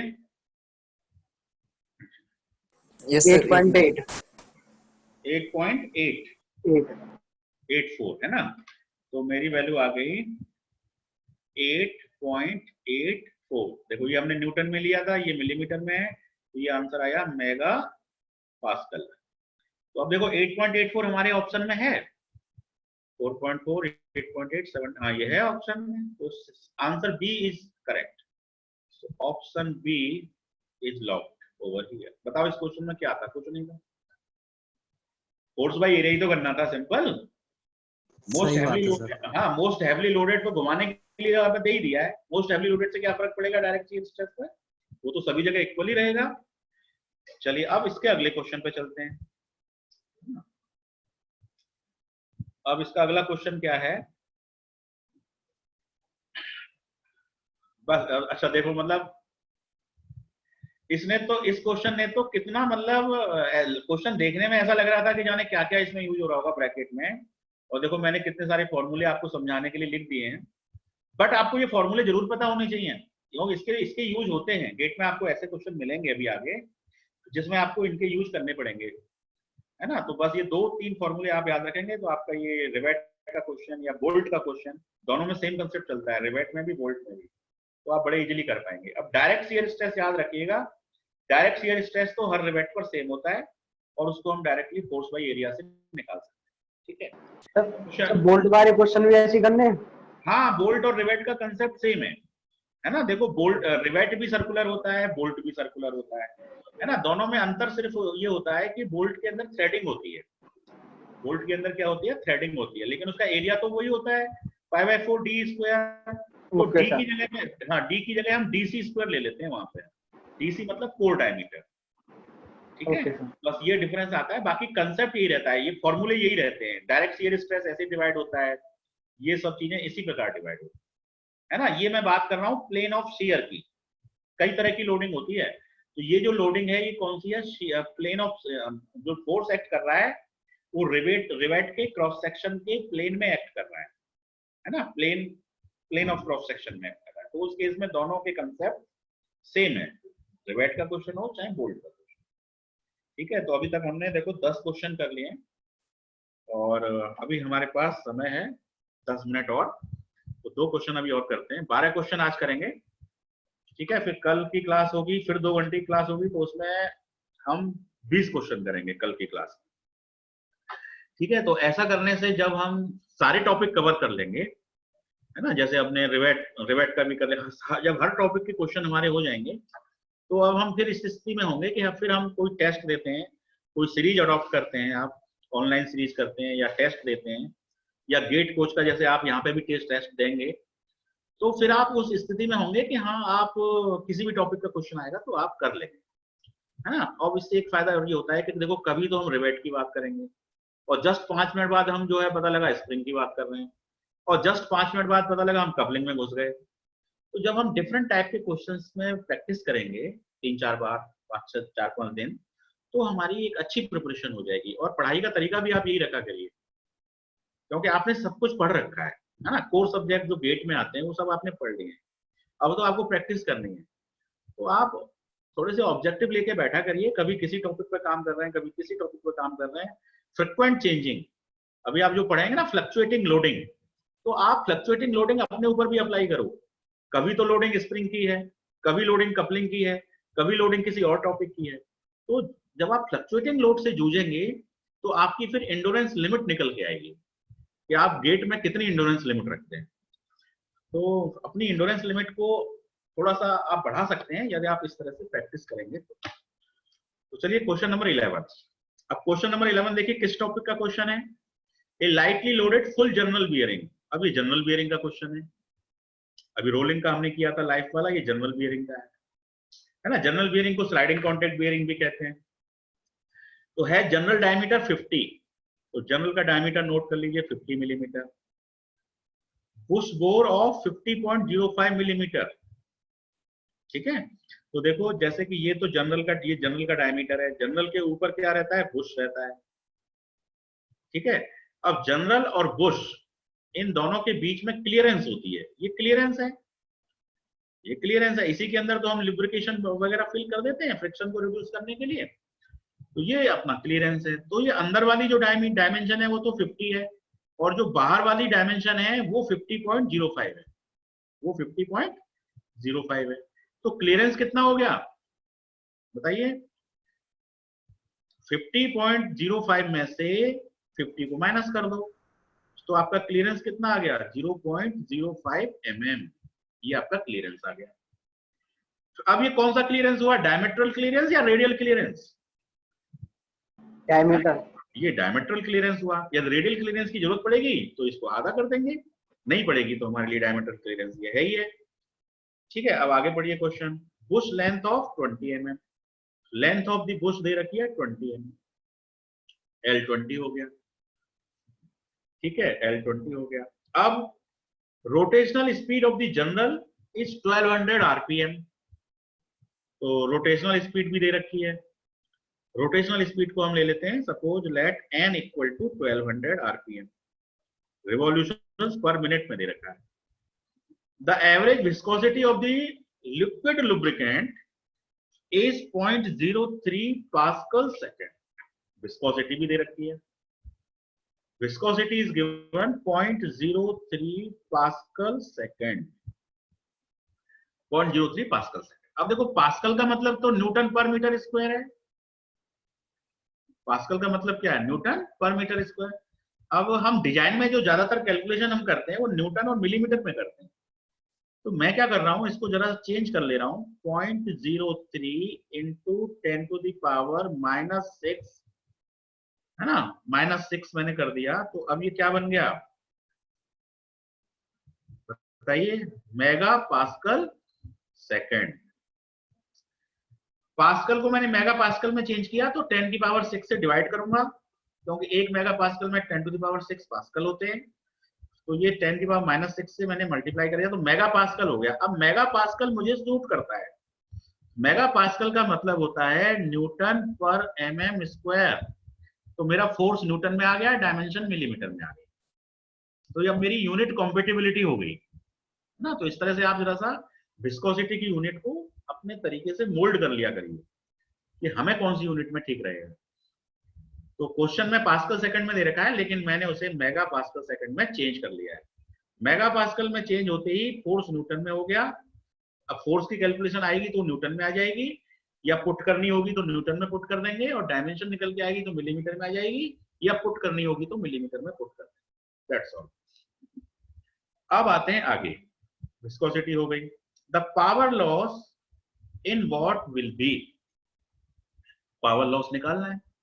पावर लॉस क्यों होती है, पावर लॉस फ्रिक्शन की वजह से होती है ना। यदि फ्रिक्शन की वैल्यू 0 हो जाए then there is no power loss, ठीक है। और फ्रिक्शन 0 हो नहीं सकता, फ्रिक्शन तो एक नेसेसरी एविल है ना। फ्रिक्शन को हम रिड्यूस कर सकते हैं, लेकिन हम 0 नहीं कर सकते हैं, कंप्लीटली रिड्यूस नहीं कर सकते। तो अब इस केस में हमको क्या निकालना है, पावर निकालनी है, ठीक है। पावर निकालने के लिए सबसे पहले आपको टॉर्क पता होना चाहिए, है ना, फ्रिक्शनल टॉर्क पता होना चाहिए, तभी तो फ्रिक्शनल पावर लॉस निकलेगा। तो फ्रिक्शनल टॉर्क पता होना चाहिए। फ्रिक्शनल टॉर्क निकालने के लिए आपको क्या होना चाहिए, पहले फोर्स पता होना चाहिए, फ्रिक्शनल फोर्स, है ना। तो देखो कुछ इस तरह से सिचुएशन चलती है।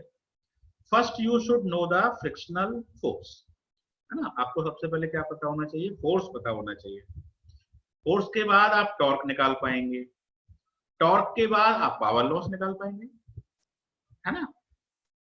अब फोर्स आप कैसे निकालेंगे, तो फोर्स को निकालने के लिए यदि आपको स्ट्रेस पता है, शियर स्ट्रेस, है ना, यदि आपको शियर स्ट्रेस पता है तो शियर स्ट्रेस को एरिया से मल्टीप्लाई करके आप फोर्स निकाल सकते हैं, फोर्स से आप टॉर्क निकाल सकते हैं, टॉर्क से आप पावर निकाल सकते हैं, ठीक है। जनरल बियरिंग के क्वेश्चन में ये लॉजिक बहुत हेल्प करेगा, ध्यान रखिएगा आप, ठीक है। सब स्ट्रेस निकालना आना चाहिए, स्ट्रेस से फोर्स। अब स्ट्रेस कैसे निकाल सकते हैं, तो स्ट्रेस के लिए आपके पास बहुत ही जनरल इक्वेशन है।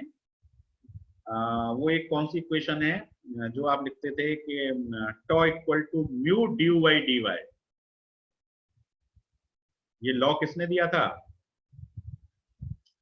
न्यूटन्स लॉ ऑफ विस्कोसिटी है या ये कौन सा लॉ है, हाँ ये उसमें ही पढ़ते हैं फ्लूइड मैकेनिक्स में, है ना। तो एक तरह से यहाँ पे ये फ्लूइड ही तो भरा हुआ है, जर्नल और बियरिंग, जर्नल और बुश के बीच में क्या भरा हुआ है, फ्लूइड भरा हुआ है। तो इस फ्लूइड के अंदर शियर स्ट्रेस डेवलप होता है। तो उस शियर स्ट्रेस का जो फॉर्मूला है वो हम इस न्यूटन्स लॉ ऑफ विस्कोसिटी से ले रहे हैं, ठीक है। तो जनरल बियरिंग में ये फॉर्मूला भी यूज होता है, tau equal to mu times du by D Y, correct. अब देखो टॉ मतलब शियर स्ट्रेस, शियर स्ट्रेस निकालेंगे हम पहले, फिर उससे फोर्स निकालेंगे, फोर्स से फिर टॉर्क निकालेंगे, टॉर्क से फिर पावर निकालेंगे, ठीक है। और इतना करने के बाद आज की क्लास को हम एंड कर देंगे, correct. This is the last question for today. धन्यवाद सर। Very good. तो म्यू की वैल्यू हमारी कितनी है, 0.03 इंटू 10 टू द पावर -6, ये तो हमारी म्यू हो गया। अब डी यू और डी वाई ये आप कितना लेंगे, तो इसके लिए बियरिंग, जनरल बियरिंग के केस में mu into U Y Y हो जाता है, ये है ना, यू वाई वाई का हो या यू वाई सी कह लो, यू वाई सी, सी का मतलब डायमेट्रल क्लियरेंस और यू का मतलब velocity at the periphery, velocity at the periphery. अब ये ऐसा क्यों होता है? अब देखो आप ना इस वाले पोर्शन को देखो ध्यान से, मैं जरा सा कलर चेंज कर लेता हूं, ये ले लिया। अब इस पोर्शन को देखो आप, ये वाला पोर्शन, ये कलर दिख रहा है ना, इस वाले पोर्शन को देखो, इस वाले पोर्शन को मैं जरा सा इनलार्ज करके बना रहा हूं। तो देखो ये तो अंदर वाला शाफ्ट की डायमेंशन है, फिर बाहर में बुश की डायमेंशन है, ये बुश की डायमेंशन है। इनके बीच में ये डिस्टेंस कितनी है बताओ? रेडियल क्लियरेंस है या डायमेंशनल क्लियरेंस है? सी ऐसा सी, नहीं नहीं, सी तो हमारा डायमेंशनल क्लियरेंस था, तो CY2 है, तो सही है। हाँ ये CY2 हो गया है ना, CY2 तो 0.05 का आधा कितना हो गया? 0.025 हो गया। तो ये वाला जो सी है, CR कहो रेडियल क्लियरेंस, तो इसकी वैल्यू हो गई 0.025। अब इस 0.025 वाली हाइट पर, ये हाइट हो गई 0.025, इस हाइट में यहां पर वेलोसिटी क्या है और यहां पे वेलोसिटी क्या है, ठीक है? तो वेलोसिटी को आप देखेंगे तो वेलोसिटी इंक्रीज होती है पेरीफेरी की तरफ ऐसे, तो यहाँ पे वेलोसिटी 0 होती है, 0 से फिर यहाँ थोड़ी बढ़ जाती है, फिर बढ़ जाती है, फिर बढ़ जाती है, और टॉप पॉइंट पे जाके वेलोसिटी सबसे ज्यादा हो जाती है।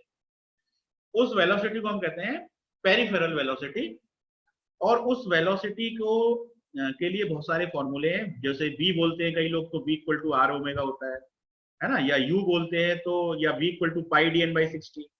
तो इस वेलोसिटी को जनरल बियरिंग के केस में हम लोग u बोलते हैं, u, तो u इक्वल टू हो जाता है फॉर्मूला पाई dn/60, ठीक है, पाई dn/60। तो अब देखो यहाँ पे वेलोसिटी u है, यहाँ पे वेलोसिटी 0 है, तो du कितना हो जाएगा? u माइनस 0, इसलिए यहाँ पे u आ जाता है। अब dy क्या है? उसकी हाइट है, हाइट कितनी है? रेडियल क्लियरेंस, तो रेडियल क्लियरेंस की जगह हम c लिख रहे हैं, तो ये CR है basically. Please don't confuse between the diametral and radial, थोड़ा दिमाग से यूज करिए कि कहां पे डायमेट्रल क्लियरेंस की जरूरत है, कहां पर रेडियल क्लियरेंस की जरूरत है। Okay sir. तो mu times u by r, अब u की वैल्यू पाई dn/60 से आप निकाल लोगे कि निकाल लोगे बताओ? निकाल सकते हैं बिल्कुल सर। सर ये डी जो डायमीटर है बस वाला लेंगे ना? कौन सा डायमीटर? पाई dn/60 में? यस सर, तो मैक्सिमम टाइम 50.05। नहीं नहीं, पाई dn/60 में हम लेंगे शाफ्ट का डायमीटर, शाफ्ट का लेंगे, सही कह रहे हैं। ठीक है, शाफ्ट लेकिन का। सर अब बहुत अंतर नहीं है, उससे आंसर पे बहुत फर्क नहीं आता है, 50 और ओके सर, 50.05 में बहुत अंतर है ही नहीं। तो हम u निकाल लेंगे पाई dn/60 से, क्योंकि हमको d पता है, n पता है, तो हमें u मिल जाएगा। रेडियल क्लियरेंस हमें पता है, म्यू हमें पता ही है, हमें तीनों पैरामीटर पता है, तीनों पैरामीटर पता है, इसका मतलब हमें शियर स्ट्रेस पता है, ठीक है? मैं आपको ये क्वेश्चन होमवर्क में दे रहा हूँ, सिर्फ समझा रहा हूँ कैसे निकालोगे। तो टॉ निकल गया, अब टॉ निकलने के बाद एरिया से मल्टीप्लाई कर देना। अब एरिया कितना लोगे बियरिंग के केस में?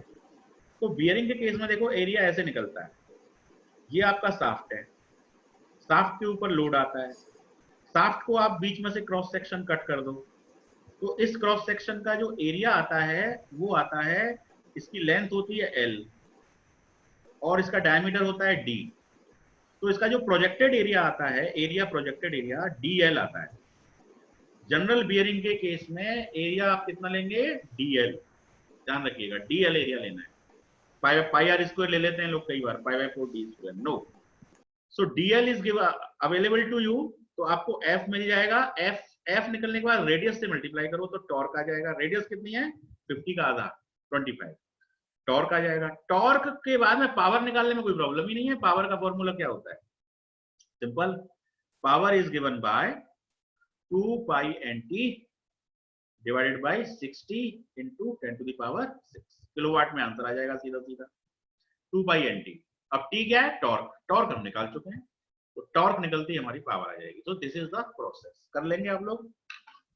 सर इसमें जो आपने एरिया लिया है, हाँ, इसमें भी D50 लेना है? D50 लेना है, कैलकुलेशन ओके पर्पस से जो D है वो 50 लेना है, 50.05 नहीं लेना है, ठीक है? ओके सर, तो इसको कर लेना, जो भी आंसर आएगा फिर ऑप्शन से मिला लेना। और थैंक यू सर। solution